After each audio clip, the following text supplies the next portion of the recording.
Hello, everybody. Thank you for joining us. My name is Erica, and I am with Dogwise. I am joined this morning by Pilley Bianchi, and we are going to be discussing her book, For the Love of Dog, which is recently available for sale on Dogwise. If you are joining us, we would love to hear where you're joining us from. We want to make sure that you can hear and see us okay. So go ahead and type a comment in the comment box, and it will show up. We'll be able to see it. And then throughout our interview, if you guys have questions for either me or our author, please feel free to leave them in the comments as well. So good morning. How are you today? I'm good. How are you, Erica? Good. I'm so glad to be able to talk to you.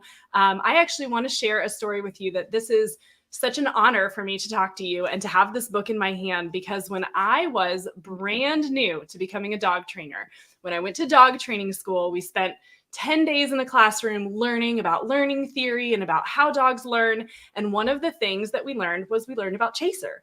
And we Mhm. watched videos with your dad and Chaser. And I just remember thinking, there's no way, this is not real. And I remember that my instructor told me that Chaser's the only dog at that time who they understood the genius of Chaser because of fast mapping and Mm. this like learning Mhm. process of elimination and learning new things. And like there was this, Mhm. we didn't even know dogs could do this. And so Mhm. Chaser in my mind has just always been this like hero dog of I really got her up on a pedestal. And so to be able to talk to you is such an honor. But what was that like actually seeing that firsthand and that experience, just to dive on in? That's my first question for you. Gosh, thank you for all of that introduction to Chaser and my dad. Chaser was a family dog. That's really first and foremost how I knew her. And when my dad first started teaching her the names of objects and words, uh she was such a great puppy and so much fun to be around. And so he showed me at Christmas that she knew about 70 words, and this was probably, yeah, about her seventh or eighth month. And the bubble over my head, I wasn't getting it. And my first question was like, does she know how to roll over? you know she knows all these words, but is she going to be a movie dog? Because I thought that he was going to have her teach her all these like incredible complex behaviors like he did our previous dogs. And so I didn't fully understand what was going on until it was actually the research was compiled and I got to witness what she was doing and her conceptual understanding. She was so much fun to play with and to teach new things to. Um, it it it it was great. She was a lot of energy. And she and I shared a room when I would go to South Carolina. Oh So my I had to um, it was an experience to share a room with her, but she was a family dog who could do these extraordinary things. Where did your dad get the idea to teach her all these words? Or did that just was that kind of a communion of she seemed to show an aptitude for it and he had the background for it? Or was it an idea before she even came into the picture? That's a great question. Because my dad was one of the first researchers in psychology, behavioral psychology, to actually bring dogs into the classroom. So he was a behavior psychologist at Wofford College in Spartanburg, South Carolina, and he determined it would be infinitely more fun for the students to work with dogs than rats and pigeons. And so it was in the 70s, 80s, and 90s that he used our family dogs for the students to learn methodologies. And his main goal was he really wanted to teach human language to the dog. Mm. To the dog, he really believed that dogs had this extraordinary intelligence that wasn't being recognized as far as research, because he was seeing all the incredible language learning with primates and dolphins and chimps. And so, but nobody was working with this incredible species lying in wait at our feet. So it was he was not able though to crack that code and teaching nouns independent from verbs and adverbs. And so um, it wasn't until his retirement that he was going to border collie trials and realized that he was missing a piece, and that piece was tapping into the dog's innate desire to learn, and and using a process for her learning called errorless learning, which was hosting a Mm, situation where she could not make a mistake. So that he had been working on this his entire life.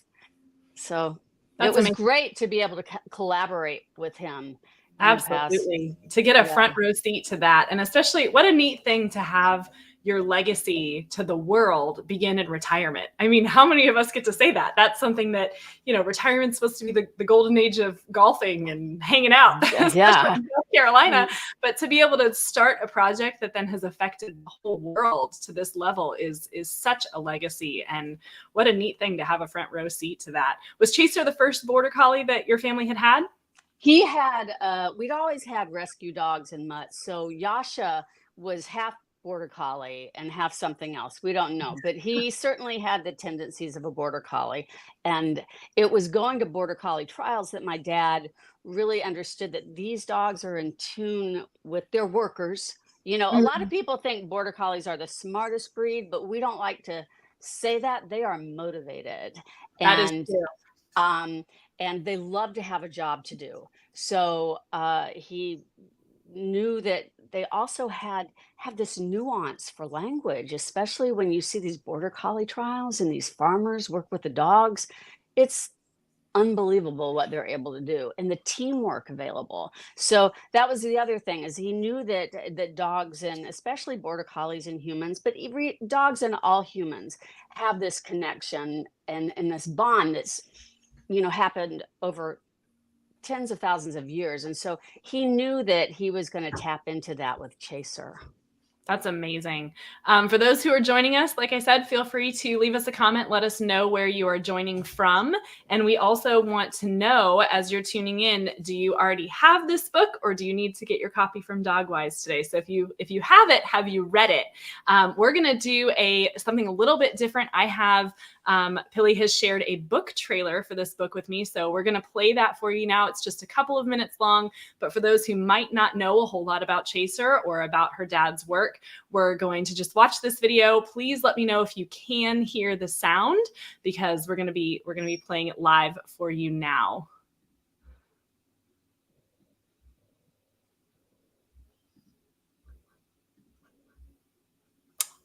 Oh, it looks like our video's not going to play. I worried about that. See, this is what happens when you try something new for the first time. There is a Oh, well. wonderful book trailer that we have shared. It's actually on our Facebook page, on the event page. So if you're not able to watch it right now and it looks like we're having a little technical difficulty, please check it out. We shared it a couple of days ago. We were so grateful that you shared that. Like I said, when I first became a dog trainer, I watched videos of Chaser, and I followed her career for a long time and was just so fascinated by everything that dog was able to do. But I want to dive into the book and talk about these illustrations. So this book has got a ton of information in it, but the illustrations in it are so powerful. Can you talk about how this book came to be and what your vision for this book was, and then how these gorgeous illustrations came to be a part of it and such an integral part of it? Oh gosh, yes. So this was the book that I had been collaborating with my father on before he passed away. But I knew that once he was gone, I needed to find my own voice in order to tell the story right. And but I also knew that what my father emphasized was that science needed to work harder to deliver valuable information to the masses in ways that we can understand. So uh, I knew that I wanted this to be a book that anybody could pick up and get valuable information for. I knew that if learning is fun, you're going to keep doing it. And so I reached out to my friend Callum Heath, who's an illustrator in London. He's now a regular illustrator for the New York Times. And uh, I during COVID, and I said, Callum, I have this idea for a book. I don't really know how it's going to work out, but would you have a go at it? And so at first I was thinking about the book, the boy, the mole, the fox, and the horse. Oh, which yes. is Yes. gorgeous, gorgeous book. And it's so poignant. And like one illustration just can really open up a whole new world for us. And so that's what I really wanted this book to do. And I showed this to Callum, and he said, he's a friend of mine. He's a son of one of my husband's best friends. So I knew that I wanted to capitalize on his talent. And he looked at the boy, the mole, the fox, and the horse, and he said, it's not really my thing, but this is what I can do. And he came up with something so much greater than I could have ever imagined. So we just started collaborating. I would send him text, and then he would send me these gorgeous illustrations that are so thought provoking, that we just went with it. And we were lucky uh, to sign with my agent, Jillian McKenzie, who's also Kat Warren's agent. And yeah, and we're fortunate to write a book together that we had no idea what we were doing, but we did it. And It turned and out so great. It really truly did. I love this book it's got some heft to it, but it makes a gorgeous coffee table book. It's so easy that you can just pick up and jump into a page, but these illustrations are so stunning. They're all in black and white, but they're all so incredibly thoughtful, and it really, really adds to the book. We've got a couple of comments coming in. People say that they love the book. The illustrations are amazing. Sarah says, Mm. already have the book and it's awesome. Joining from Western North Carolina. Thank you so much for joining us, Oh, Sarah. thank And you. Ingrid joining as well from South Carolina. Look at Ah, that. So I've got another couple of pages that I want to talk about.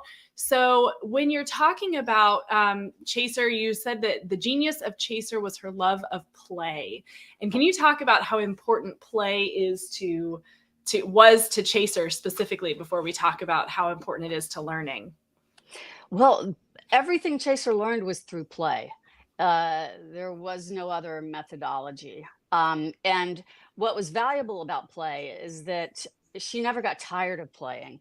And by using toys to engage with her, she was able to learn the words of the objects independently from the verb. We could pair it with catch blue, find blue, take blue. So this was a prime opportunity to have to demonstrate that she was able to learn that words have independent meaning, and it's so simple.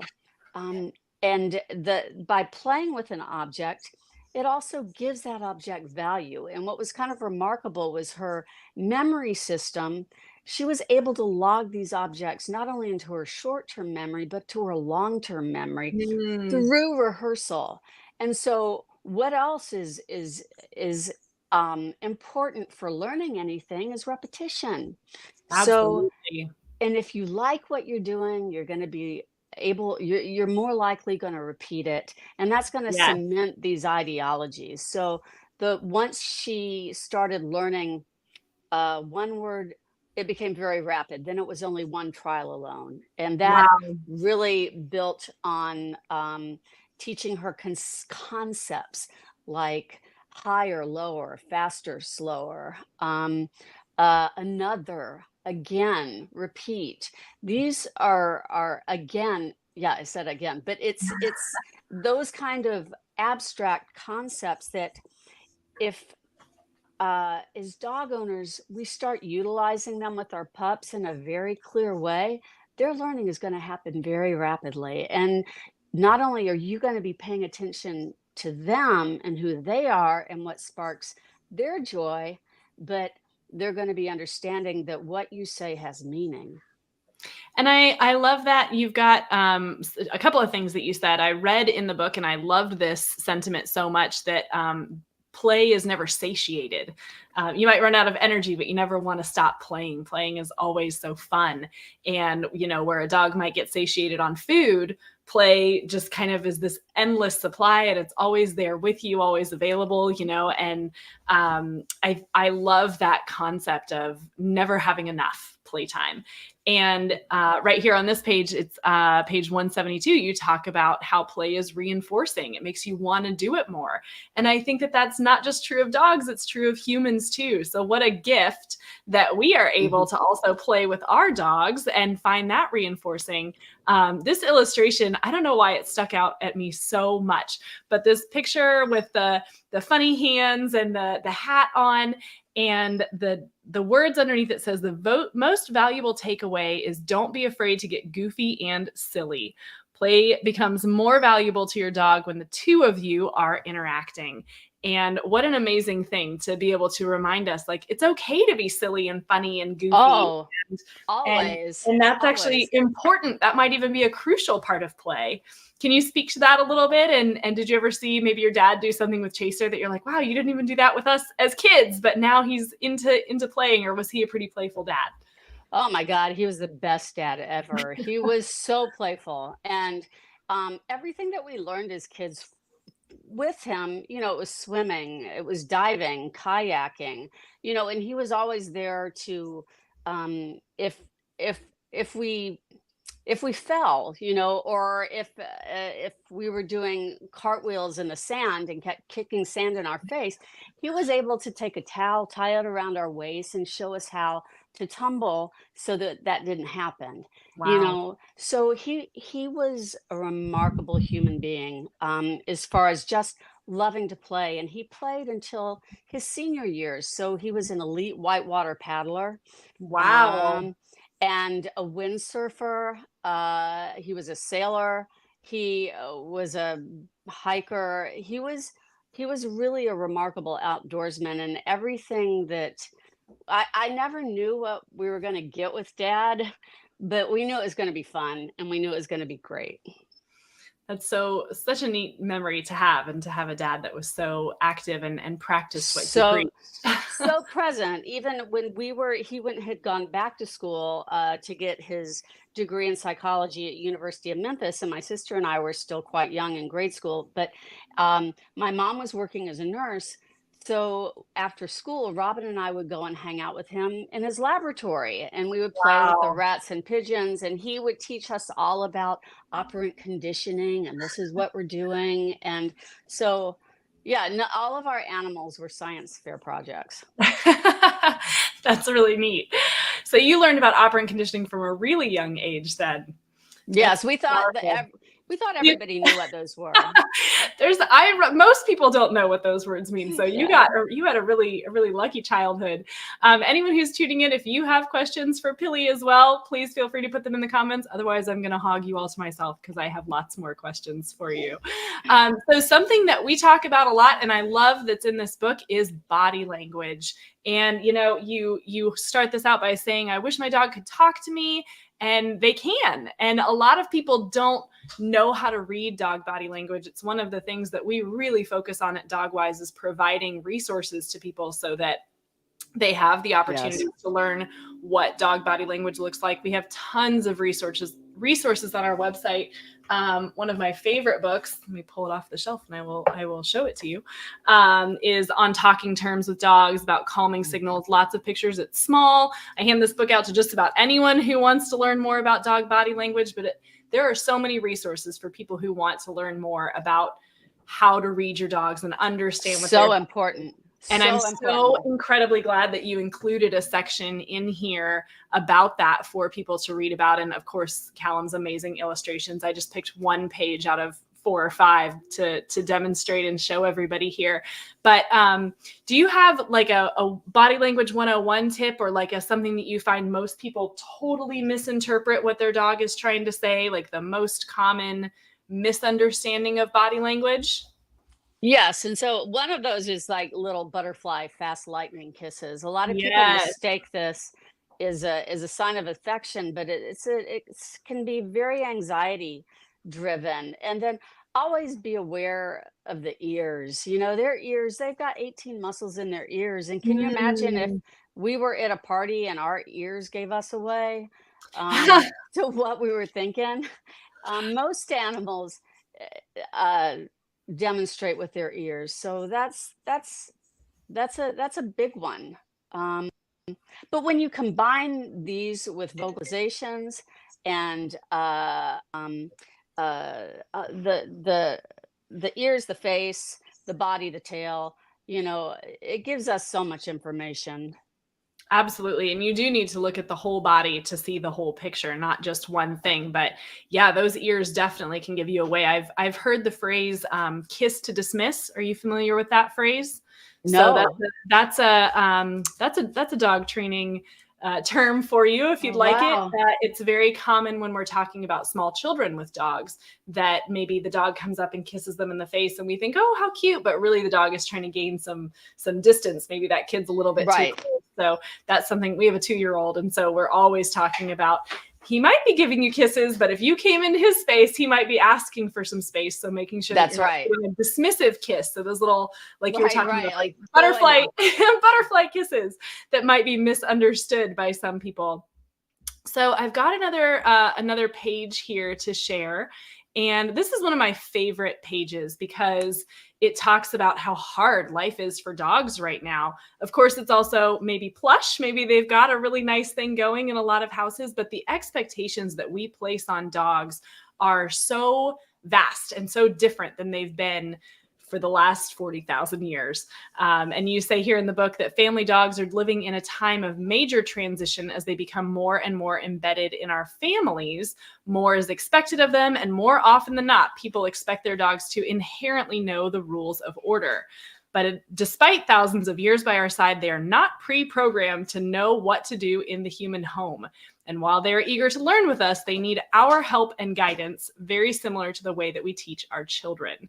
So Mm. I love this slide because it really talks about how important it is to not just assume that your dog's going to know what is right and wrong. And this illustration is so great. This dog who, I mean, if I had a big bowl of spaghetti in front of me, unless I really knew what the rules of society were, of course, that seems like that's a good option for eating.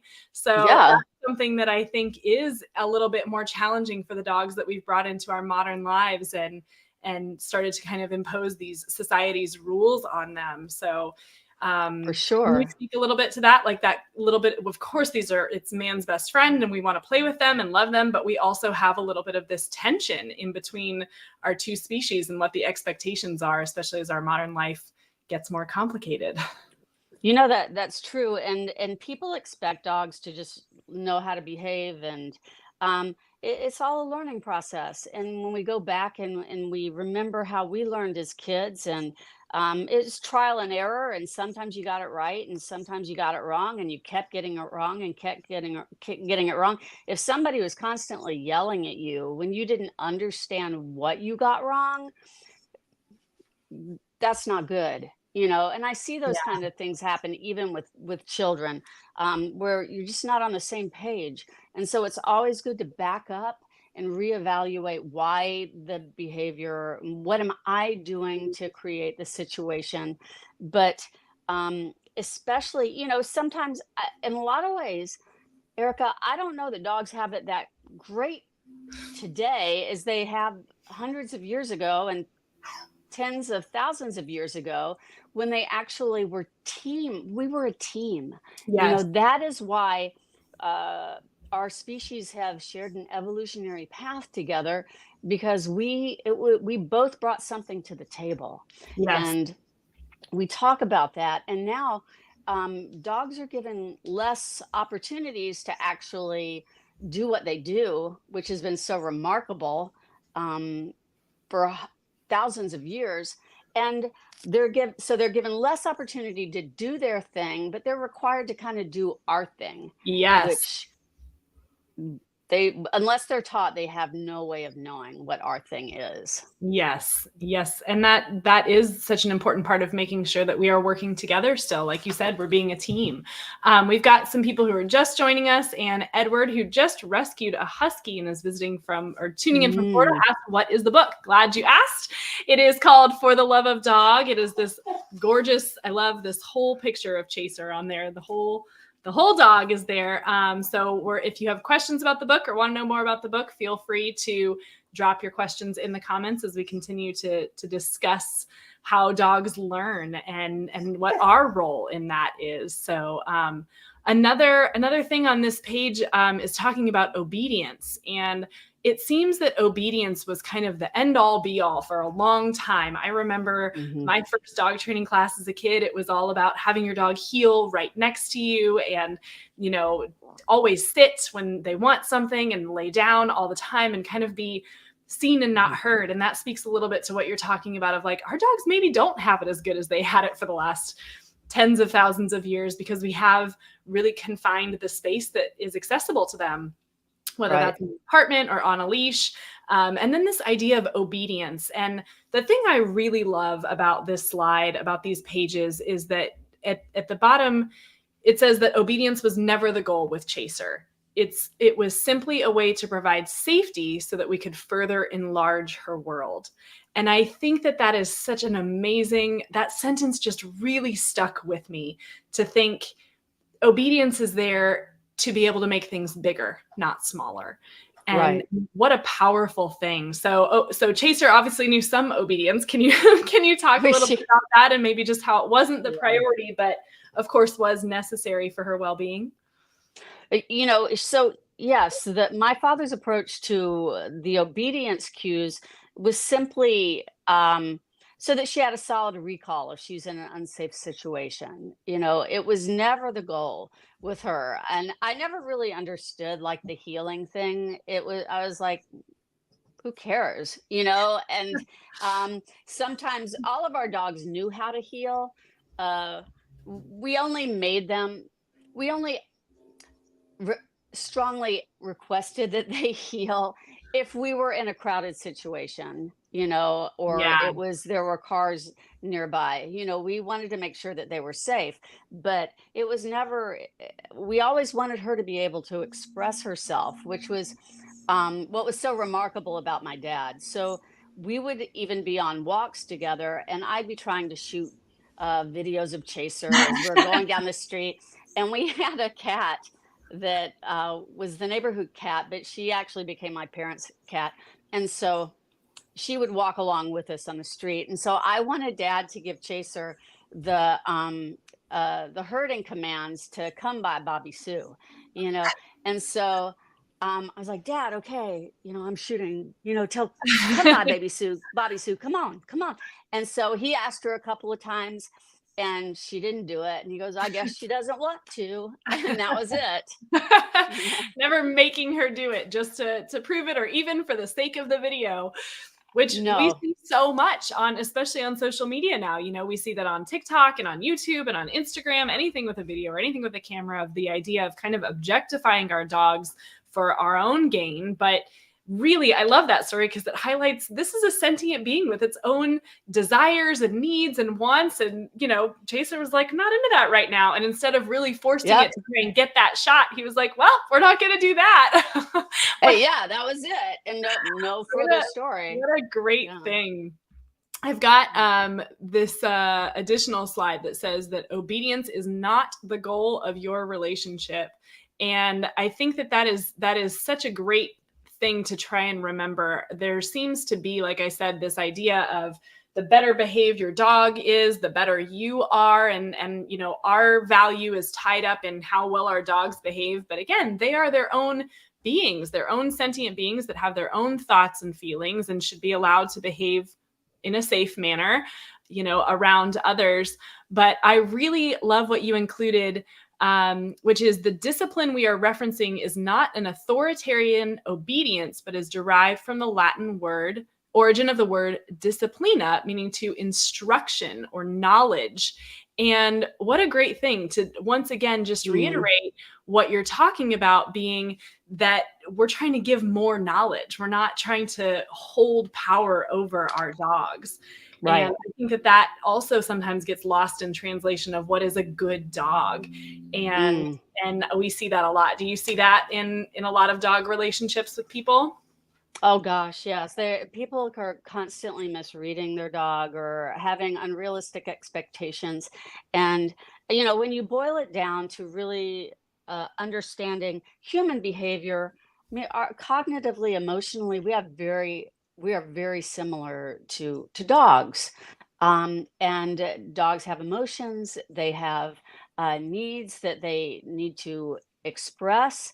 And if we're going to provide an environment for them to actually be happy, we have to pay attention to that.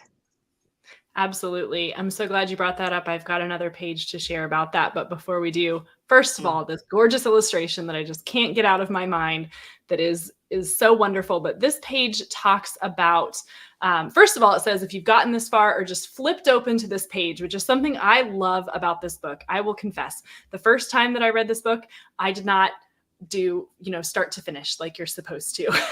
No, you Like don't you're need supposed to to. in a book. The great thing about this book is you can just flip open wherever and say, I'm going to read about this for a bit. And then I'll think, oh, wait, I might have missed something. I'll go back. Or this looks interesting. I'm going to go forward. I love that about this book, that you can just flip it open and learn something and be a part of that journey, kind of have a choose your own That's adventure.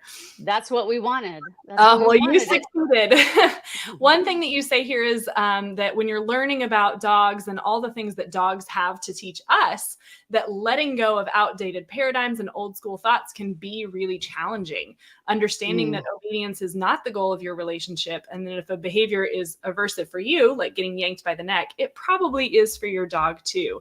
And that might seem like it goes without saying, but we do see so much out in the world where people, they think that they're doing the best by their dogs, or what maybe they think society requires of them to do. And it's nice to just read and have that validation from you of this isn't necessary. And if your dog doesn't like it, if you wouldn't like it, your dog probably wouldn't either.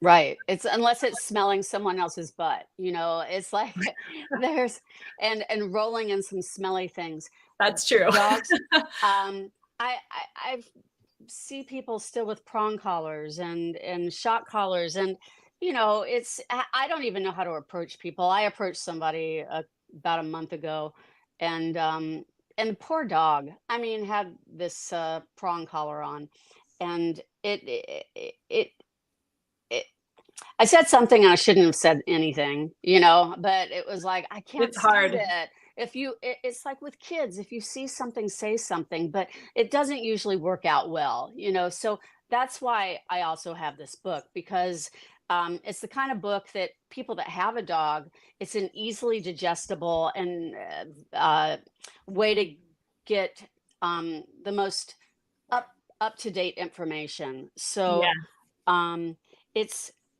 yeah, it's rough to get rid of some of these ideologies that so. Oh, looks like we lost her. Let's see if we get reconnected. Sarah, you've got a question here, so I'll show that in just a second when we get our reconnection. There we go. You're back. Can you hear us? I can. Oh, did Okay, I blank great. out?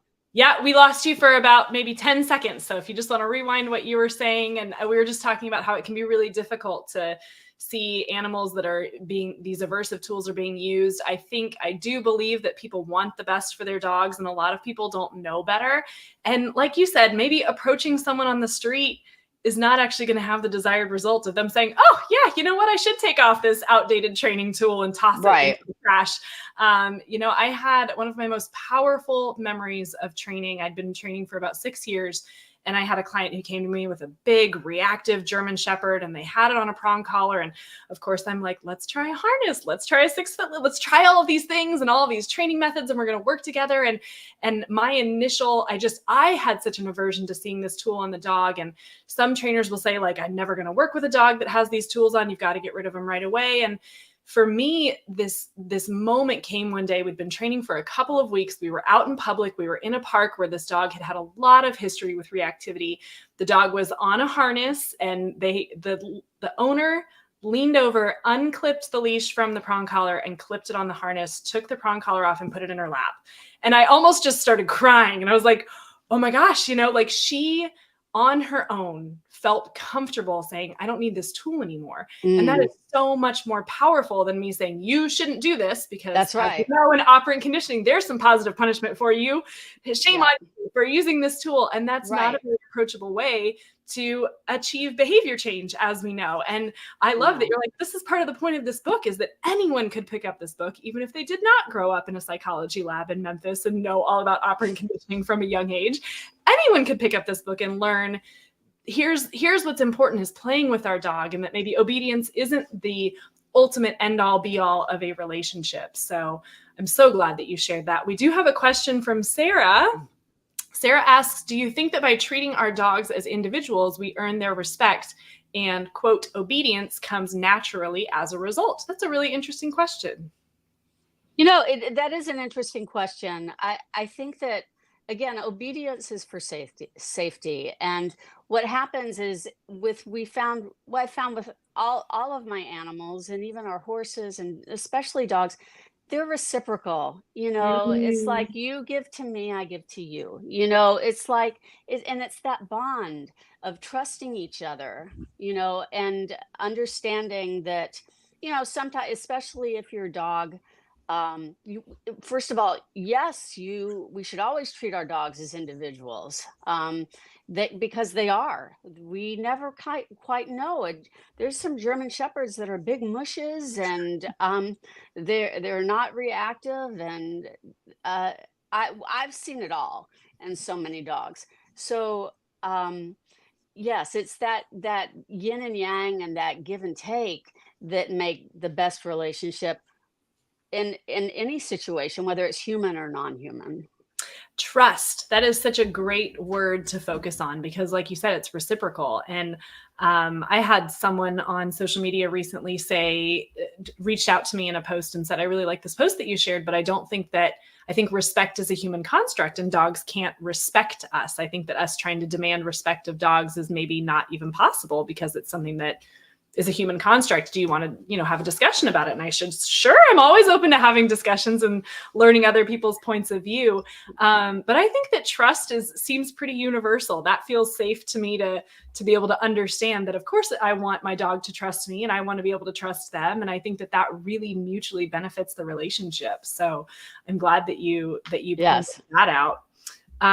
When we were talking about behaviors, bad behavior, it is so rare that people consider their bad behavior and how that might be playing into what's going on with their dogs as well. It is so easy for us to say, naughty dog doing all these totally normal dog things. Something that you reiterate in your book is that your dad was constantly saying, let the puppy be a puppy.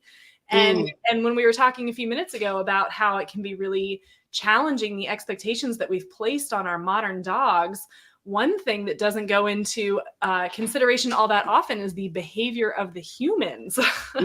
Yes. So I love that you've included a little section here to be introspective and maybe think, how are we playing into the behavior that is happening here as well? And you give That's these right. examples and are able to share with people what maybe they should take a little bit of consideration in as well. And I didn't include this slide in here. I think it's one of our preview pages on the Dogwise page, but you have a section about like tips, things that you can learn from a dog, which is, put your cell phone down. Go take a deep breath when you go on a walk with your dog. I'm so happy to see more and more people putting their dogs on back clip harnesses and longer leashes and letting them sniff, letting them really explore the world Yes. with their most powerful superpower smell and getting to experience that. But I love your suggestions for making that a group activity. Have you seen that benefit in your dog's life as well when you do those activities together? Oh gosh. Walking and maybe meditating during walks. That's the key. I never would go on a walk with Chaser or any dog with my cell phone in hand. I mean, it was always, I was always curious what she was going to check out, where she was going to wander, and what were we going to discover together. So it's an opportunity, especially with dogs, what they're interested in gives us a huge peek into nature, and That is so true. That is so true. And it sounds like you inherited your dad's sense of curiosity and observational skills. Are your observation skills things that you feel that you've grown and developed, or something that is a little bit innate in you? I think that we grew up with that, especially growing up in the outdoors, hiking and paddling, and really paying attention to nature. And because you're never going to win against nature, Nature's always going to have the last say. So the more that we could blend in and adjust our ideologies and our actions and the way that we treat nature and be respectful to animals, to the environment, to don't litter, be kind. Oh, that's okay. We lost your audio for a second. Into We got everything, back. all parts of our lives. It is, yes. Sorry. No, that's okay. Yeah. Speaking of being interrupted and how we have to get our cell phones out of our hands, it's such a challenge in our modern life. And what I love that challenge of take a walk with your dog without a cell phone. I don't know if I could do that. What if I needed to call someone? What if I got an important text message? What if I need to take a cute picture of my dog? So what a thing to that's a challenge. I will take you up on that, is to take a walk with my dog and just observe what he's doing, and instead of trying to quantify it or have it be something that is part of a hurry up, let's go out and sniff the right number of things to get to the potty break to get back to the house so I can get back to work. Just really taking a moment with the dog. I love that. I'm going to take that challenge. I've got a bit of a tricky question for you, but it's a question that you yourself asked. So I'm going to read it. I highlighted this part of the book that says, what about happiness for our dogs? How do we even measure this? And what ethical responsibilities do we have as their adopted humans? When pups come into our home, it is our choice, not theirs. What responsibilities do we have to enrich the lives that have been entrusted to us? Yeah. So, just an easy question. That's that's the thing, is we're always thinking about what can we get from dogs. Gimme, gimme, gimme, gimme. It's all about us. It's all about us. It's like coming, and then I love to cuddle with you. Maybe some dogs love to just cuddle. Chaser was not a cuddler, so we really had to take our cues from her. And I have animals that that's just a simple observation, but what are we giving animals in general when we're the custodian of them to actually enrich their lives? Yes. Make them happy. Something that doesn't necessarily make us happy.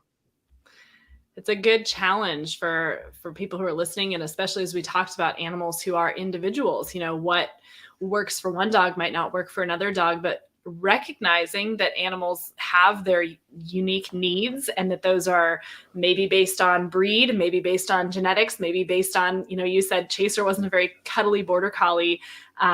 We adopted a border collie in 2019, and it was my first border collie, and the rescue said, this is a purebred working line border collie. Border collies do not snuggle. They're not cuddly dogs. If you're looking for a cuddly dog, don't get this one. And we joke all the time, almost every day, that our border collie is obviously broken. He is defective. We should get a new one. He is the snuggliest dog I have ever had. He lays on top of us. He's so cuddly. He's so affectionate, but he's very selective. He does not feel that way about my 2-year-old, who would like to touch him all the time. He needs to be the one to initiate that, and learning how to respect his space and know what it is that he wants. And again, learn what are his favorite things in the world. And sometimes it's keep herding, and sometimes it's learning new tricks, and being able to have that sense of play with him, I think has really enriched my relationship with him over the years. So exactly. I love this page where you say, what if dogs are the answer? Imagine if we can behave more like dogs, to love and play and see the beauty in everyone, regardless of religion, politics, socioeconomic divides. What if we look at one another through the eyes of a dog? And what a great challenge to us, because I think that that's something we don't do enough of. Would you agree? Oh gosh, yes. And dogs, really, they don't care what we look like. They don't care if we smell funny. They have this purity of spirit that is really remarkable.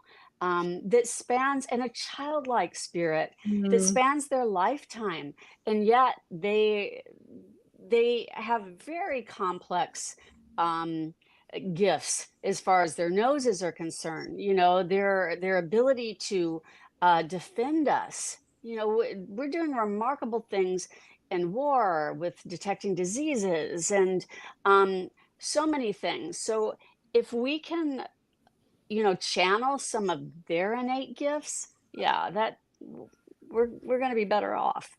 I would agree. And I think that you really hit the nail on the head of that childlike wonder of a dog. You have a page in the book where you talk about toddler, the comparison between a toddler and a border collie, between Chaser and a Yes. 2-year-old. You know, that the common thing is that dogs maybe have an understanding of a 2 or 3-year-old child, and challenging that belief, or maybe seeing what the limitations are of that. But one really huge gift, especially myself being around a toddler more often, is just seeing things for the first time. And she's like, wow, did you see that? And I was like, it was a bug. Yes. It's gone. Or she saw the trolley for the first time recently, and every time she sees it, she gets so excited. I've never met another human more excited about public transit.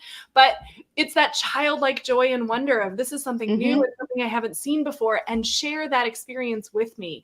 And what a gift that we have, that our dogs are also able to share that with us if we're just willing to look. That's right. You've got a section in here at the back of towards the end of the book, that really kind of gives people an idea of how they can do these things with their own dogs. So if you are interested in teaching your dog language, there's kind of a step-by-step tip sheet that is included in here. And so I have a question for you. Have you taught any other dogs the way that your dad taught Chaser to learn words? Oh, sure. Yes. And I've been successful every time, whether it's with a rescue dog or somebody's pet. It's remarkable how fast they pick up. And it's really that engagement that you have with them, and being very clear. A lot of times we're not super clear with what we're saying to our dogs. And I do this with my cats. I'm like, who's a little boy? And baby talk to them. What we found with Chaser is being very specific with what we're saying, even out on a walk. If you're out on a walk with your dog, with Chaser, if she would go up to pee on a bush, we go, oh, bush, bush, yes, pee bush, and then she'd go to another bush and we go, oh, yes, bush, bush. And so she learned those names inherently. So they're doing things all the time. If we just label them, they connect those dots very rapidly. And that's what I found with the rescue dogs I've worked with. There was a dog that one of my father's former students had a new puppy, like a small mixed breed. And he taught her the same way Dad was teaching Chaser. And she learned the exact same way. These methods are pretty foolproof. So you don't have to have a border collie and live with a retired No. psychology professor in order to unlock your own dog's genius, is what you're telling us. No. Well, that's reassuring. That's what we were hoping to hear. We shared a quote on our Instagram page and on our Facebook page as well. And we want to encourage everyone who is joining us today to please follow us on social media, especially so that you do not miss any more author interviews that are coming up, or have the chance to ask your favorite authors questions. But I'm going to close with this wonderful quote that we have from your dad that says, "There's one thing you must do to explore learning with your dog or any animal. Respect the other mind involved with you in the process." And I really love that that is the foundation of learning and being together and sharing our time with these amazing animals that we call dogs. So, Pilley, thank you so much for joining us. Thank you, and Erica. for having us be a part of this conversation. For anyone who does not have a copy of their book, this book, For the Love of Dog, is available on dogwise.com, and also many other books. We were talking about learning about dog body language. If you want to learn more about breeds of dogs, about learning more about play, about prey drive in dogs, if you have questions about dogs and you're looking for resources, dogwise.com has lots of books available, but especially For the Love of Dog, which makes a fantastic Christmas gift. And you still have time to order this before Christmas. So head over to Yes. dogwise.com. This is a great book to put in the stocking or under the tree or wrap up and give to dog lovers in your life. So thank you again Uh-huh. for joining us. We really appreciate you. Oh, thank you, Erica, and thank you everybody for coming. And God bless Dogwise. You guys are Thank doing you. amazing work. So yeah, Thank you thank you. so, so much. We'll see you next time. Okay.